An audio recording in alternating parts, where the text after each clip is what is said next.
We search for answers. We hold on to rituals. We believe that what we do will be enough. But our God is looking for something deeper. Beyond what's seen, beyond what's done. Because God looks at the heart. Real transformation doesn't come from what we carry on the outside, but from what we surrender on the inside. It's not about the do's. It's about the depths of our faith and the reality of our trust. But the Lord said to Samuel, "Do not consider his appearance or his height, for I have rejected him." The Lord does not look at the things people look at. People look at the outward appearance, but the Lord looks at the heart. Today, don't just show up. Look inside.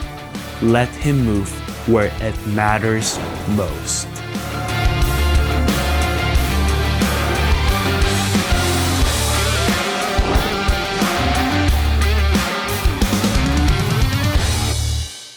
Bulan lalu tema kita adalah apa? Get change, mengalami perubahan. Nah, kalau kita mengalami perubahan, tapi dalamnya itu masih tetap yang lama, apa yang terjadi dulu? Tuhan Yesus ngomong, kamu tuh seperti kuburan, dilabur putih, tapi dalamnya itu masih tulang belulang. Nah, kita nggak mau ada namanya modification behavior, hanya gara-gara untuk dilihat di luar sehingga kita berperilaku, kita beribadah. Ya, atau di zaman itu mereka berdoa di pinggir di pasar atau mengadakan ritual dan sebagainya, tapi ternyata dalamnya itu nggak benar, ya. Dan judul khotbah saya hari ini adalah Give Me Drink, berikan saya minum. Dan karena kita mau mengecek apa yang dalam diri kita, ya, kita tahu kita haus adalah bukti dari kita mau minum adalah tanda dari kita haus, benar ya saudara. Kenapa kita meminum? Karena kita haus. Dan firman Tuhan hari ini kita ambil dari Yohanes pasal yang ke-4, ya. Dan saya akan membahas ini cukup panjang pasal ini, dan saya akan membahas ayat demi ayat. Dan kita tahu bahwa cerita ini banyak angle yang saudara mau pelajari gitu ya. Dan kaya sekali akan wisdom. Dan oleh karena itu saya mau ngasih tahu di depan bahwa ada banyak hal yang akan saya nggak skip, ya.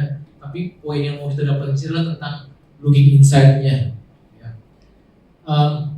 Ketika Tuhan Yesus mengetahui bahwa orang Farisi telah mendengar bahwa ia memperoleh dan membaptis murid lebih banyak daripada Yohanes, meskipun Yohanes sendiri tidak membaptis melainkan murid-muridnya, ia pun meninggalkan Yudea dan kembali lagi ke Galilea. Ia harus melintasi daerah Samaria. Kita tahu bahwa kalau saudara pengen gampang mudahnya gitu ya, waktu Salomo mati itu ada dua kerajaan yang di selatan Yehuda, Yerusalem ibu kotanya, dan di utara itu ada namanya kerajaan Israel. Ya, nabinya pun berbeda, gitu. Dan ada banyak cerita di situ kenapa Yesus harus melintasi daerah Samaria. Jadi di sini adalah Tuhan Yesus dari Yudea, dari selatan dia mau naik ke atas, ya, ke Galilea. Dan ada dua cara untuk ke sana. Ada yang melalui Sungai Yordan, jadi nyebrang dulu Sungai Yordan, terus jalan ke sini dan nyebrang lagi Galilea, hanya untuk menghindari Samaria. Banyak orang lewat situ. Tapi di ayat 4 dikatakan Tuhan Yesus harus melintasi daerah Samaria. Orang Yahudi biasanya nggak melintasi daerah Samaria, karena ada banyak cerita, ya saudara, ya. Jadi kita akan pelajari. Maka sampailah ia ke sebuah kota di Samaria yang bernama Syikar, dekat tanah yang diberikan Yakub dahulu kepada anaknya Yusuf. Jadi ada tokoh-tokoh yang besar yang ditulis di sini. Ada Yakub di situ, ada Yusuf di situ. Di situ terdapat sumur Yakub. Yesus sangat letih oleh perjalanan, karena itu ia duduk di pinggir sumur itu hari kira-kira pukul 12. Nah, saudara, Syikar itu diduga, ya, bahwa Para ahli teologi berkata bahwa sebenarnya ini merujuk kepada Sikem.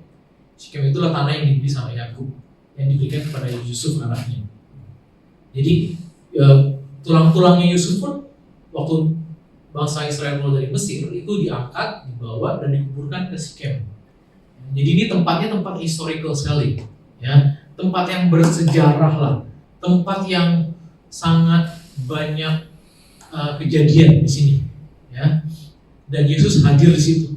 Makanya dibilang kata harus, karena dia harus menggenapi sesuatu yang harus dia lakukan di sana.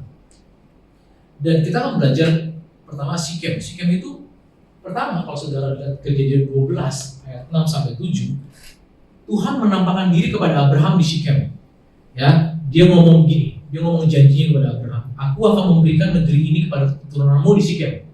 Dan kemudian di Kejadian 33 ayat 18 sampai 20, Yakub juga berkemah, dia membeli tanah di situ, ya, dan dia memasang kemah tanahnya dengan harga 100 kesita. Yang mendirikan mesbah di Sikem, dan mesbah itu dinamai Allah Israel ialah Allah. Ya, jadi ada declaration sih. Pertama Tuhan mendeklar something kepada Abraham, menjadikan. Yang kedua di situ Yakub mendeklar bahwa Allah yang benar adalah Elohim atau ya Adonai. Mereka nggak menyebut nama Tuhan. Dan yang ketiga adalah di tempat itu, karena itu tanah yang diberikan buat Yusuf, dan tulang-tulang Yusuf dikuburkan di sana. Dan berikutnya ada juga peristiwa, kalau saudara baca di Yosua 24 ayat 25, Yosua juga memperbaharui perjanjian antara umat Israel dengan Tuhan, New Covenant di situ. Jadi ini tempat yang sangat-sangat kritikal atau tempat yang bersejarah, ya, buat bangsa Israel. Itu Sikem. Nah, kita kembali sekarang kita ngomongin tentang Samaria, orang Samaria, karena Sikem itu adalah bagian kecil dari daerah kecil dari Samaria. Dan orang-orang Samaria itu nggak menyembah Tuhan yang salah. Saudara bisa baca di 2 Raja-Raja 17 ayat 28 sampai 34. Jadi waktu lagi Salomo mati, yang saya bilang tadi, ada pecah dua kerajaan di selatan dan kerajaan di utara. Raja Omri mengizinkan orang Aram, orang Damsyik mendirikan beberapa pasar di kota Samaria, terus kemudian membangun Samaria. Raja Ahab juga, yang istrinya Jezebel itu juga, yang saya sebel banget, ya itu juga membangun banyak kuil-kuil, ya. Samaria banyak dibangun kuil-kuil untuk menyembah dewa Baal, dan itu sebabnya Samaria itu untuk kurun waktu yang lama dianggap oleh para nabi sebagai pusat penyembahan berhala. Nah, waktu lagi bangsa Israel, kerajaan utara dan kerajaan utara mengalami pembuangan ke Babel, ya, karena akhirnya mereka dikembaliin tuh ke Israel. Pas lagi dikembaliin ke Israel juga di Samaria tempatnya. Di Samaria itu kalau saudara baca di 2 Raja-Raja 17 ini sampai 24 sampai 34, bukan orang Israel lagi yang asli yang hadir di situ. Dari banyak orang-orang asing. Dan mereka itu berbakti kepada Tuhan yang salah, ya. Orang-orang Babel membuat patung Sukot Benot, orang-orang Kuta membuat patung Nergal, orang-orang Hemat membuat patung Asima, dan orang Awam membuat patung Nibhas dan Tarwak. Orang-orang Sefraim membakar anak-anak mereka sebagai korban bakaran bagi dewa Adramelek dan Anamelek, para Allah di Sawahim, ya.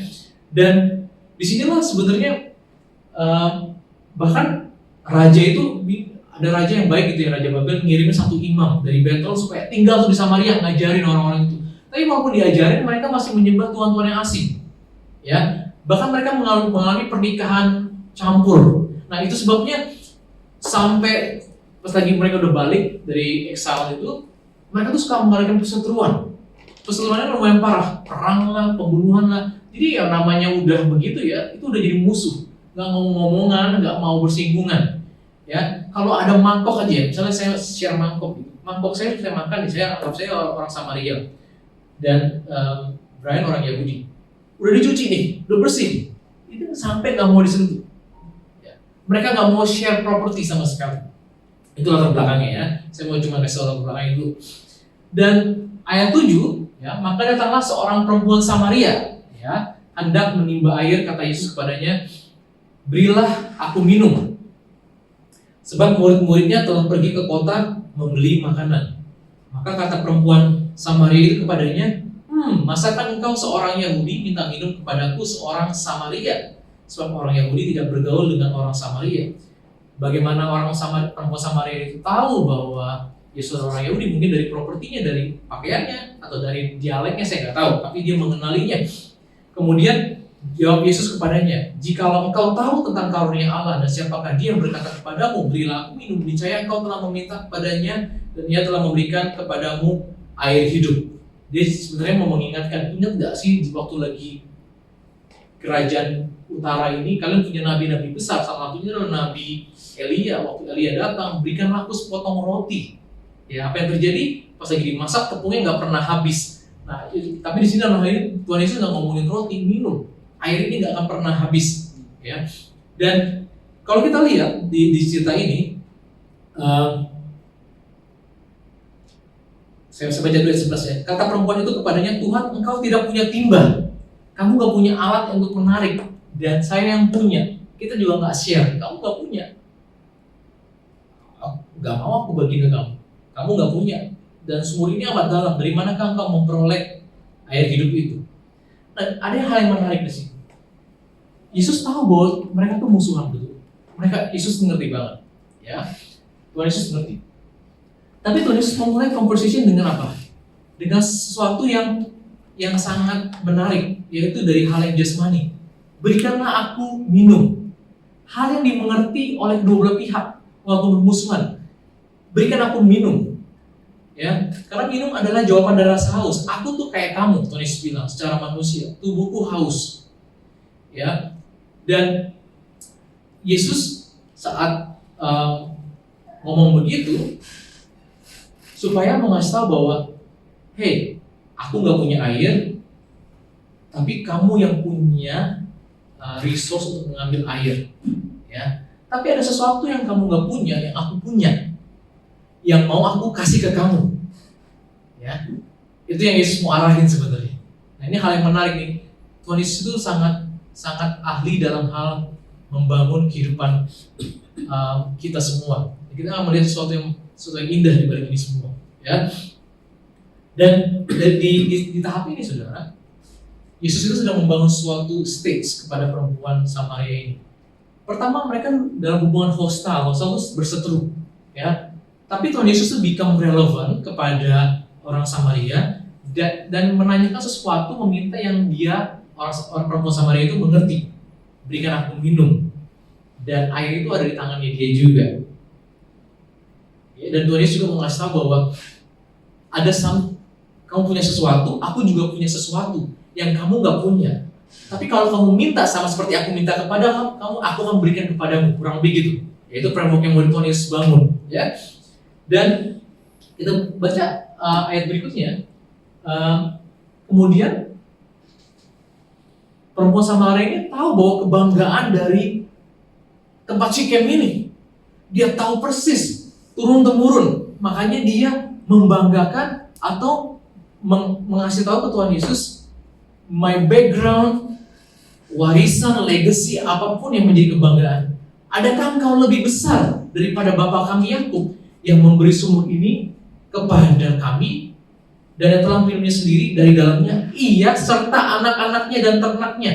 Dari zaman bebuyut saya sampai sekarang kita masih minum ini. Apakah kamu lebih besar? Tapi memang inilah sifat manusia. Dan cerita perempuan Samaria ini menggambarkan, mewakili kita semua sebenarnya. Kita itu mau cari sesuatu yang lebih greater than us, sesuatu yang lebih besar. Ya, kalau bisa rumah lebih besar, benar nggak?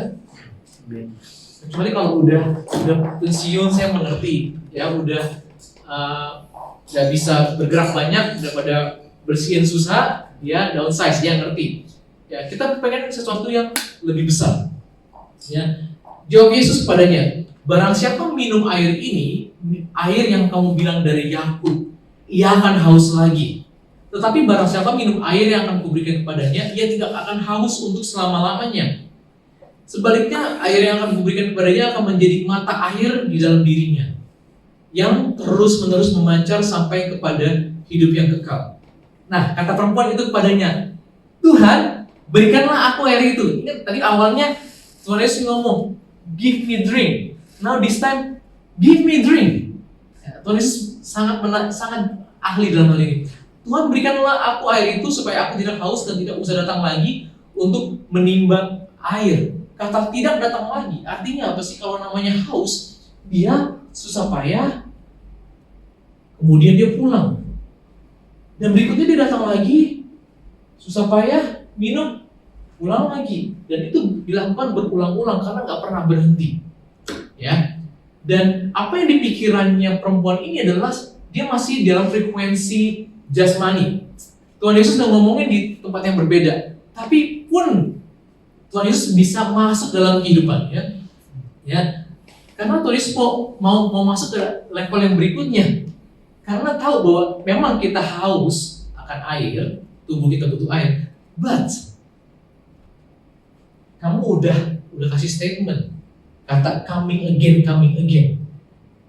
Ada hal dalam perempuan ini dan dalam diri kita juga, di balik kekayaan kita, di balik harta yang kita punya, di balik title yang kita punya, di balik siapa kita, orang tua kita dan sebagainya, ada sesuatu di dalam diri kita yang haus terus-menerus, yang gak bisa dipenuhi oleh apapun, dan kita coba kanan kiri, depan belakang, kita berusaha selalu gagal, selalu kok gak terpuaskan ya. Nah, ini Tuhan Yesus mau ngarah ke situ sebenarnya, tapi dia menggunakan mindset, words-nya dulu, tidak usah datang lagi untuk menimba air.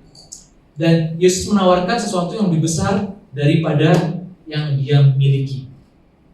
Dan di tahap ini, saudara, ya, Tuhan Yesus itu dari yang tadinya hostile, musuh, nggak mau ngomongkan dan sebagainya, dan Yesus sekarang ada di be relevant, udah ada di common ground, ya, ada sesuatu yang bisa kita agree, ya, bahwa aku haus, kamu juga pernah haus, ya, tapi walaupun kamu hausnya jasmani, aku mau menawarkan sesuatu loh. Aku nggak ngomongin tentang haus yang jasmani, yang selalu akan kamu butuhkan sampai kamu mati, tapi aku mau menawarkan sesuatu yang lebih, ya. Sampai sini saudara masih mengikuti ya. Saya harap saya bisa membawa sesuatu ke yang ini, sesuatu yang Tuhan berikan kepada perempuan Samaria, tapi nggak bisa dijelaskan, diformulakan dengan sempurna menurut saya. Tapi air itulah yang akan berbicara, yang menolong kita, sama seperti perempuan ini yang pada akhirnya dia juga nggak dapat air, tapi entah kenapa dia bisa mendapatkan itu, ya. Dan kita baca di ayat berikutnya, di ayat 16, kata Yesus kepadanya. Nah, karena dia udah minta, karena dia katanya minta ya, dia udah minta tadi di ayat sebelumnya, berikanlah aku, udah minta. Karena Tuhan Yesus bilang, mintalah maka kamu akan kuberikan. Jadi udah minta, berikanlah aku air itu. Dan Tuhan Yesus di sini, oke, kamu mau, pergilah, panggillah suamimu dan datang ke sini. Tanpa disadari, Tuhan Yesus sedang mau ngasih air itu kepada dia. Dan kata perempuan itu kepadanya, aku gak punya suami. Kata Yesus kepadanya, tepat katamu bahwa engkau tidak mempunyai suami. Di sini Tuhan Yesus mau menyentuh bagian yang lain, jiwanya. Dari kebutuhan jasmani, sekarang Tuhan Yesus naik ke atas ke jiwa, ya, dari tubuh ke jiwa, masuk ke jiwa. Sebab engkau sudah mempunyai 5 suami dan yang ada sekarang padamu bukanlah suamimu. Dalam hal ini engkau berkata benar. Di sini ada satu step yang perempuan ini lakukan untuk bisa menerima air itu, dia jujur, open, terbuka. Dia terbuka, jujur. Saudara, kalau terbuka, openness adalah awal dari kesembuhan. Saudara kalau punya luka ditutup terus nggak pernah sembuh-sembuh. Saudara datang ke dokter, ya, konsultasi udah bayar mahal. Pak, sakitnya apa Pak? Saya nggak mau ngomong. Keluhannya apa Pak? Nggak mau. Bisa sembuh? Ya enggak lah. Jadi openness itu adalah awal dari kesembuhan, kejujuran. Tuhan menyentuh bagian jiwa. Di zaman itu, gak zaman sekarang, di mana perempuan tuh nggak bisa menceraikan suami, nggak bisa. Dia diceraikan oleh suami, udah pasti tuh hukumnya. Ya, nggak bisa dia, saya mau tahu, nggak bisa. Ya, bukan culture-nya. Ya. Dan 5 suami ini, saya nggak bisa judge bahwa apakah dia benar-benar ditinggal suaminya karena diceraikan atau karena suaminya meninggal. Tapi yang pasti, apapun alasannya dia suaminya meninggal atau cerai, ada suatu ketidakpuasan ya yang nggak dipenuhi, dan dia akan berusaha. Laki-laki A gagal, B gagal, C, D, E, dan kemudian dibilang yang sekarang pun bukan suami kamu. Dalam hal ini kau berkata benar. Kata perempuan itu kepadanya, Tuhan, nyata sekarang padaku bahwa engkau seorang nabi. Tadi hostile, musuh. Sekarang direlevan kayak, oh gue punya partner nih buat ngobrol nih. Naik level. Oh nyata sekarang bahwa engkau adalah seorang nabi. Nenek moyang kami menyembah di atas gunung ini, tetapi kamu katakan bahwa Yerusalem adalah tempat orang menyembah. Banyak orang yang menafsir bahwa, wah dia mengalihkan pembicaraan nih dari suami ya itu kemudian jadi, enggak, menurut saya dia ngerti kok. Dia ngerti bahwa dia memang gak ada kepuasan dalam jiwanya. Tapi dia menanyakan hal yang lebih lagi di atasnya jiwa, spiritual sekarang dia nanyain. Ada suatu kehausan, dia butuh clarity, dia butuh direction. Nenek moyang kami menyembah di atas gunung ini, tetapi kamu katakan bahwa Yerusalem tempat orang menyembah. Ya. Dan saya sudah tahu bahwa saya udah coba-coba, saya butuh approval untuk jiwa. Emang iya, saya mengakui. Dan kamu sudah mengetahui keadaan saya, jiwa saya. Dan sekarang ada hal yang saya pengen tanya nih, tentang spiritual. Kiblat yang benar mana sih? Yerusalem atau gunung ini? Dari cucu, dari opa, ngomongnya apa sih? Opung. Dan nenek moyang turun-menurun dia diajarin begini. Nyembah di sini. Aturannya begini. Loh, itu yang kami lakukan. Bahkan sejarah membuktikan bahwa tempat ini, gunung ini adalah gunung yang Tuhan mendeklar kok. Loh, kenapa kamu tiba-tiba ngomongnya Yerusalem? Kita percaya bahwa suku Lewi lah yang harusnya memimpin.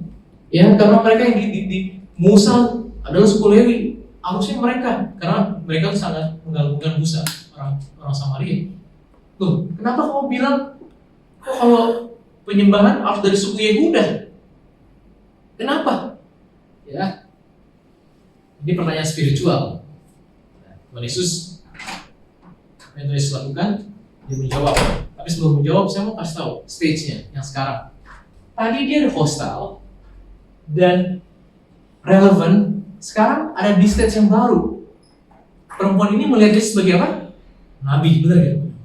Aku tahu bahwa kau seorang nabi karena dia tahu masa lalunya dan dia menanyakan hal-hal yang berhubungan dengan spiritual. Dan Yesus menjawab pertanyaannya tentang spiritual itu. Kata Yesus kepadanya, percayalah kepadaku, hai perempuan, saatnya akan tiba bahwa kamu akan menyembah Bapa bukan di gunung ini dan juga bukan di Yerusalem. Seperti yang saya bilang tadi, orang Samaria ini menyembah Tuhan yang gak dia kenal. Karena udah kawin campur, udah banyak mix, udah banyak distortion. Ya, distortion. Udah campur deh pokoknya, udah campur. Dan Tuhan Yesus ngasih tahu sekarang, spiritualnya, karena dia butuh clarity. Yang perlu kamu sembah adalah, identity-nya adalah Father. I know because He is my Father. It's true. Dan kemudian how-nya adalah His Spirit. Kamu menyembah apa yang tidak kamu kenal. Kami menyembah apa yang kami kenal sebab keselamatan datang dari bangsa Yahudi. Kalau kamu selidiki, waktu Yakub sebelum dia mati, dia memberkati anak-anaknya, ke-12 anaknya. Ya, ke-12 anaknya. Salah satu anak yang diberkati adalah Yehuda. Dan dibilang bahwa dari keturunan Yehuda lah, singa dari Yehuda, tongkatmu gak akan putus-putus. Ya, Tuhan Yesus meluruskan bahwa dari bangsa Yahudi. Dan how-nya adalah bukan dengan cara kamu menyembah, bukan dengan gestur kamu, tapi Tuhan Yesus ngomong gini, it's not limited by time and space. Bukan lagi kiblatnya di Yerusalem atau di gunung ini, ya. Tapi Tuhan itu adalah roh. And the truth dibilang keselamatan datang dari bangsa Yahudi. Dan kemudian dia jawab perempuan itu kepadanya.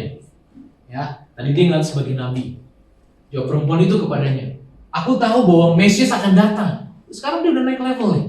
Tadi ngeliat nabi, sekarang dan yang disebut juga Kristus. Jadi walaupun mereka punya kitab sendiri, mereka nggak percaya kitab-kitab seperti yang kita punya. Kitab Nehemia enggak. Orang Samaria cuma 5 kitab Musa doang. Mereka nggak percaya dengan kitab-kitab yang lain. Tapi di kitab Musa pun, Musa juga menulis tentang Mesias. Oleh karena itu mereka juga percaya ada Mesias, ya kan? Aku tahu bahwa Mesias yang akan datang yang disebut juga Kristus, apabila ia datang, ia akan memberitakan segala sesuatu kepada kami. Dan tadi perempuan ini menanyakan hal yang tidak puas, pertanyaan-pertanyaan yang kita miliki kok. Kenapa saya harus hidup? Kenapa saya harus dilahirkan? Kenapa saya ada di sini? Dan dia bertanya bukan hanya kebutuhan jasmani, jiwa, dan juga spiritual. Kata Yesus padanya, akulah dia. Tuhan Yesus terang-terangan. Karena ini tempat yang bersejarah, di mana Tuhan pernah ngomong ke Abraham, aku akan memberikan keturunan. Di sini juga tempat di mana Yakub mendeklar Allah yang benar adalah Israel. Dan di sini juga dia ngomong, akulah dia. Terang-terangan. Tempat lain dia bilang, Tuhan Yesus tidak terang-terangan. Cuma di sini dia bilang, akulah dia yang sedang berkata-kata dengan engkau. Salah satunya ya. Pada waktu itu datanglah murid-muridnya dan mereka heran bahwa ia sedang bercakap-cakap dengan seorang perempuan. Tetapi tidak seorang pun yang berkata, apakah yang kau kehendaki? Ataukah apa yang kau percakapkan dengan dia? Maka perempuan itu meninggalkan tempayannya di situ lalu pergi ke kota dan berkata kepada orang-orang di situ. Nah, kalau saudara perhati, sebenarnya air itu udah masuk ke dalam dirinya. Air hidup itu udah mulai meluap, ya, spring. Buktinya dia tinggalin yang tadinya dia cari gitu jauh-jauh ke situ. Dan ada orang bilang kenapa dia datang jam 12, mungkin menghindari omongan orang, karena pada di culture saat itu entah perempuan secara grup datang pagi atau sore karena menghindari panas. Apapun itu, dia berlelah, dia capek, ditinggalin. Mungkin juga ditinggalin buat Yesus yang minta dikasih sama dia, tapi dia tinggalin dan dia pergi ke kota. Karena ini air ini udah meluap dan udah ada gerakan di sini, dia pergi langsung. Dia nggak nunggu minggu depan bulan depan cerita tentang Yesus tahun depan atau kalau aku udah lebih baik atau kalau aku udah punya suami baru enggak. Saat itu juga dia pergi, dia tinggalin bisnisnya, business as usual dia tinggalin. Kemudian dia apa yang dia lakukan? Dia cerita kepada orang-orang. Mata airnya sudah mulai menguap. Dan dia katakan gini, mari lihat, di sana ada seseorang yang mengatakan padaku segala sesuatu yang telah aku perbuat. Mungkinkah dia Kristus itu? Ya, dan dia mau nanya second opinion dari orang lain. Kira-kira perasaanku ini sama gak sih sama orang lain? Jangan-jangan my emotion lagi yang bekerja nih. Jangan-jangan my emotion. Dia selain ke orang lain, ya, dikasih tahu mereka pun pergi keluar kota lalu datang pada Yesus. Dan kita loncat ke ayat 39. Dan banyak orang Samaria dari kota itu telah menjadi percaya juga kepadanya karena perkataan perempuan itu yang bersaksi. Jadi pada hari itu juga dia bersaksi karena ada air hidup itu. Enggak nunggu kalau keadaan baik lah, kalau keadaan berubah lah, saya kan masih begini, saya kan masih iya saya masih penuh. Nah, dia saat itu juga ya, ia mengatakan padaku segala sesuatu yang telah kuperbuat. Ketika orang-orang Samaria itu sampai kepada Yesus, mereka pun meminta kepadanya supaya ia tinggal pada mereka, dan ia pun tinggal di situ 2 hari lamanya. Dan lebih banyak lagi orang yang menjadi percaya karena perkataannya. Bayangin, ya, saudara, di balik ritual mereka yang pikir mereka benar udah bertahun-tahun, wah suci, accuse orang Israel salah, sesat, ya, cuma mereka yang benar, mereka udah melakukan bertahun-tahun lamanya. Tiba-tiba saudara, karena hanya satu orang, terus air hidup itu mengalir dan mencari wadah tempat, ya, yang bisa dialirkan. Ketemu orang, orang ini mengalirkan lagi, ketemu orang lagi, sehingga banyak dibilang. Dan lebih banyak lagi orang menjadi percaya karena perkataannya. Ya. Dan di sini kita lihat stage-nya sekarang. Dari dia hostile, berseteru, be relevant, jadi nabi sebagai nabi, dan berikutnya dia melihat Yesus sebagai Mesias, ya, sebagai Mesias.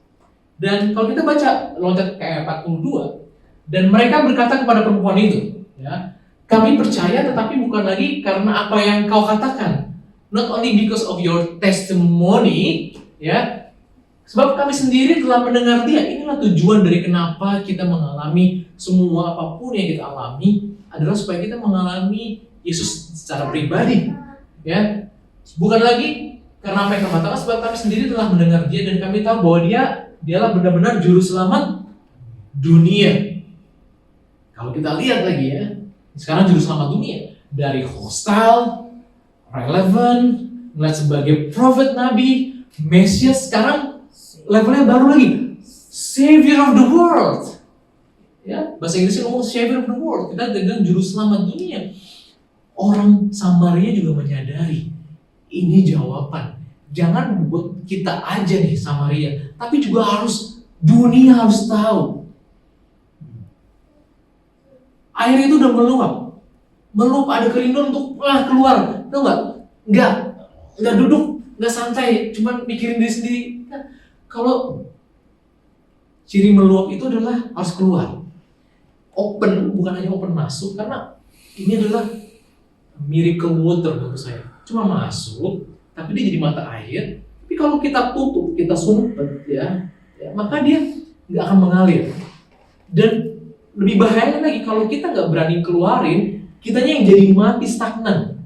Kita sendiri merasa kekristenan itu ya buat kita diri sendiri, udah gue doang. Kok merasa kering ya? Bukan merasa kering, karena kamu nggak mengizinkan dia keluar, nggak mengizinkan dia untuk flowing. Karena prinsip kerajaan Allah itu nggak ada waste. Kalau misalnya nggak ada wadah yang disalurkan, dia nggak akan meluap. Ya, dia nggak meluap, karena mereka mengerti bahwa ini bukan masalah Samaria. Ini Samaria udah mulai banyak orang yang percaya nih, kita harus pergi untuk keluar. Savior of the world, juru selamat dunia. Dan apa sih yang dimaksud dengan ayat itu? Tuhan Yesus sudah menjelaskan di pasal berikutnya, pasal 7, ya, melompat 3 pasal. Dan pada hari terakhir, yaitu pada puncak perayaan itu, Yesus berdiri dan berseru, barang siapa haus, baiklah datang dan minum. Barang siapa percaya kepadaku, seperti yang dikatakan oleh kitab suci, dari dalam hatinya akan mengalir aliran-aliran air hidup. Yang dimaksudkannya ialah roh yang akan diterima oleh mereka yang percaya kepadanya, sebab roh itu belum datang karena Yesus belum dimuliakan.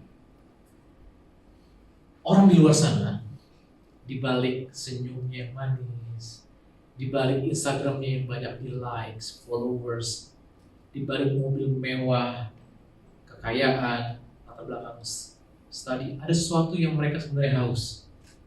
Ya, yang saudara butuhin cuma ngomongin tentang Yesus. Gak usah ngomongin yang jauh-jauh kesaksian dari saudara aja, karena perempuan ini cuma ngomongin tentang dirinya. Saya ada sesuatu yang berubah dari dalam diri saya. Ada sesuatu yang berubah. Tadinya saya pengen nyari ini, pengen nyari itu, tapi saat saya ketemu Tuhan Yesus, saya secure. Nah, saat saudara berani ngomong itu, air itu akan, the water will do its job. Air itu akan melakukan bagiannya sendiri. You don't have to work hard. Yang perlu saudara lakukan adalah, dan saya, nih pulang dari tempat ini, cari orang, just talk about Jesus that change you. Karena air ini harus mengalir, harus flow. Kalau nggak flow, dia akan stuck dalam diri saudara, dan saudara akan menjadi orang Kristen yang mandet, buntet, ya, nggak mengalir. Nah, air ini udah dikasih kepada kita semua, dan didesain untuk mengalir ke orang lain, ya. Dan kita belajar dari living water adalah, ya, jadi kalau saudara melihat ada istilah living water, sebenarnya ini deh, masalah mengalir keluar. We need to understand, and we need to admit it. I'm thirsty, and I don't have things that can satisfy me. Kita harus mengerti bahwa aku nggak punya, memang aku nggak punya, bukan nggak bisa dipenuhi oleh apapun yang aku punya. Aku nggak punya ini. Dan yang kedua adalah kita harus datang ke Tuhan Yesus, ask. Karena kalau enggak give me drink, no, that's not the rule. In the principle, the kingdom principle, kamu harus ngomong, minta, ask, minta. Itu adalah bentuk dari konsen kamu kalau kamu benar-benar minta sama Tuhan. Ya, you have free will. Tuhan gak mau jejelin ini air, enggak. But you have to ask. Yang ketiga, be honest and be open. Jujur sama Tuhan, terbuka. Tuhan, ini aku lemah. Aku ini ada kelemahan di sini. Ada sesuatu yang berulang-ulang. Aku gak secure di sini. Tolong aku, Tuhan. Waktu itu terbuka dan kita minta, air itu akan datang masuk. Tanpa kita sadari seperti orang perempuan Samaria, nggak ada ritual. Ayo kamu ngapain? Nggak ada ritual apapun. Tapi saat dia percaya, dia bilang, kalau kamu percaya, barang siapa percaya dan dalam hatinya akan mengalir aliran-aliran hidup. Dia percaya sama Yesus sebagai Mesias, walaupun dia butuh konfirmasi pada orang lain. Dan orang lain, oh it's true, ya, dan benar adanya. Tapi yang masalahnya open itu jangan one way, harus two ways. Banyak kita open tuh one way doang, masuk tapi kita nggak mau ngeluarin. No, living water itu harus two ways. Saat masuk, dia berfungsi sebagai mata air yang harus dinikmati. Karena banyak orang lain yang nggak punya, sama seperti Tuhan Yesus bilang, aku haus, berikanlah aku minum. Karena kamu yang punya timbanya, aku nggak punya, beri aku minum. Nah, orang-orang di luar sana yang saudara pikir keadaannya baik-baik, harmonis dan sebagainya, make sure say to them, ya, kamu pernah dengar tentang Tuhan Yesus nggak yang mengubah hidup saya? Jangan ngomongin teologi dulu, just your personal life. Ya. They need it. Mereka butuhin, sebagaimana saudara membutuhkan air hidup itu. Nah, saya mau kasih kesaksian. Waktu saya bertobat waktu saya umur 12-an. Dan saat itu saya sebenarnya begini, ya, saya pernah cerita juga. Abang saya itu udah kenal Tuhan duluan, ya. Kemudian dia bilang gini, mau ke gereja nggak? Males lah ke gereja, nggak mau. Ya, saya masih hostile, berseteru dengan Tuhan. Saya melihat Tuhan tuh kayak polusi, sama seperti saya kriminal yang nggak mau ketemu sama polisi, kurang lebih gitu lah ya. Karena ngapain gitu? Kan kalau kriminal sukanya tempat yang gelap, ya itulah kehidupan saya. Nggak mau. Terus dia bilang gini, ntar gue beliin roti bakar. Wah, oke, saya mau roti bakarnya sebenarnya. Terus kemudian saya waktu itu ke gereja di Betani yang di gedung TVRI itu, Senayan, ada gedung radio TVRI itu di situ. Jadi dengan ongkosnya dia seadanya, ya, karena dia janji sama saya roti kan, akhirnya kita harus naik bus, terus kemudian dari Gatot Subroto atau apa sih, lupa nama jalan yang gede itu, saya harus turun. Itu jalannya apa sih namanya? Bukan yang ada ya pokoknya itu depannya. Ya itulah ya. Saya harus jalan jauh, jalan kaki dari jalan raya yang gede ini ke sana, ke TVRI, ke sebelah kiri. Ini oke lah, lupakan. Capek banget. Akhirnya nyampe kan, udah nyampe,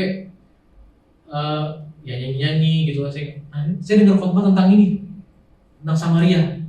Ya walaupun nggak seperti, saya nggak tahu, saya lupa lah, banyak lupanya. Tapi saya bersyukur, saya dengar khotbah itu. Dan entah kenapa, waktu lagi terakhir tentang perempuan Samaria ini, saya langsung diminta, adik dia nanya gitu, siapa yang belum pernah terima Tuhan Yesus dan sebagainya. Saya ragu-ragu. Ini siapa ya? Maksudnya apa sih? Ini ngapain sih? Sebenarnya ngapain gue harus minta apa sih? Nggak ngerti. Saya nggak ngerti minta. Abang saya langsung mau nggak lanjut tuh. Tapi ada dorongan juga karena saya mendengar perempuan Samaria ini, akhirnya saya memberanikan diri. Saya nggak ngerti apa, saya maju ke depan. Dan di situ saya nangis. Saya merasakan sesuatu yang nggak pernah saya rasain sebelumnya, yang nggak bisa dijelaskan oleh apapun. Ya, saya berusaha menjelaskan, saudara nggak ngerti karena saya ngalamin. Terus kemudian saya nangis dan baru saja saya mengerti bahwa ternyata ada pribadi yang selama ini tuh saya nggak kenal dia, tapi dia mau memperhatikan saya. Nah semenjak itu saya berdoa Ya, setelah itu saya mengalami suatu kehidupan walaupun masih jatuh bangun dan sebagainya, tapi ada kehidupan bahwa saya kayak mengerti bahwa ada pribadi yang lain dan saya berdoa sama Tuhan dan perjalanan hidup saya sampai sini lah kurang lebih karena keputusan itu, karena menerima air hidup itu, ya. Dan kalau seandainya gak ada yang ngajak saya, walaupun abang saya namanya saudara ya, abang itu kan ya saya tahu baik buruknya dia lah ya, jadi mau ngajak gua lo jangan saudara gitu, kalau saudara lo jangan suci lo gitu ya, dia cuma ngajak ayo makan roti bakar, tapi saya bersyukur saya melupakan roti bakar itu sebenarnya. Setelah saya pulang nggak ada roti bakaran lah, tapi dia memenuhi janjinya. Akhirnya kita ke tenda kecil gitu kan, yang tenda di pinggir jalan. Akhirnya saya makan roti bakar, saya buat isinya strawberry jam. Saya senang banget. Aduh, saya makan. Tapi adalah itu salah satu keputusan saya yang tak terlupakan. Nah saudara, saya mau kasih tahu, mungkin saudara udah lewatin fase 1, saudara mungkin udah give me drink, ya. Atau kalau saudara belum pernah mintalah, karena saudara harus minta. Gak bisa, gue nggak mau ini, ask. The simple rule, ask. Dan kalau udah saudara nomor 3, just open aja, honest and open your weakness. Dan Tuhan yang akan bekerja. Living water ini, saya nggak mau kata, dari tadi saya tempet mau menggunakan kata magic sebenarnya, tapi bukan magic, it's miracle menurut saya. Dia walaupun dia bisa bekerja sedemikian rupa mengubah dari dalam. Walaupun kita masih salah dan tapi Tuhan baik. Karena ini akan meluap sampai Tuhan Yesus datang untuk kita mati. Dan yang keempat adalah be the agent. Open-nya 2 ways. Let it flow out. Nah, saya challenge saudara. Yang belum terima, ask. Yang udah terima, be the agent. Be the agent. Banyak orang di luar sana. Saya kalau nggak diajak sama abang saya nggak di sini nih. Nggak di sini saya. Yakin saya. Ya. Hanya gara-gara apa? Roti bakar. Karena orang kita itu tuh, saya nggak heran Tuhan Yesus masih assignment kepada Petrus, jadilah kamu penjala manusia, karena menggunakan terminologi penjala ikan. Ikan itu frenzy loh, gerumbulan. Wah, ke kiri, mereka ke kiri, kanan, nggak tahu mau ngapain, kiri kanan, dia kanan. Makanya kalau ditangkap kan rame, banyak. Nah itulah ikan. Nah saya waktu itu ikan. Ya udah, ikutlah roti bakar, gitu kan. Ada mungkin aja temen, ayo killing time, ayo ke gereja. Oh ada makan, makan. Itu cuma umpannya, ya. Tapi Tuhan Yesus itu kasih air, dan kemudian saya punya prinsip fish and sheep, ya. Dari ikan ditangkap, kemudian Petrus dibilang apa? Setelah dia di penjara manusia, apakah kamu mengasihi aku? Gembalakanlah dombaku.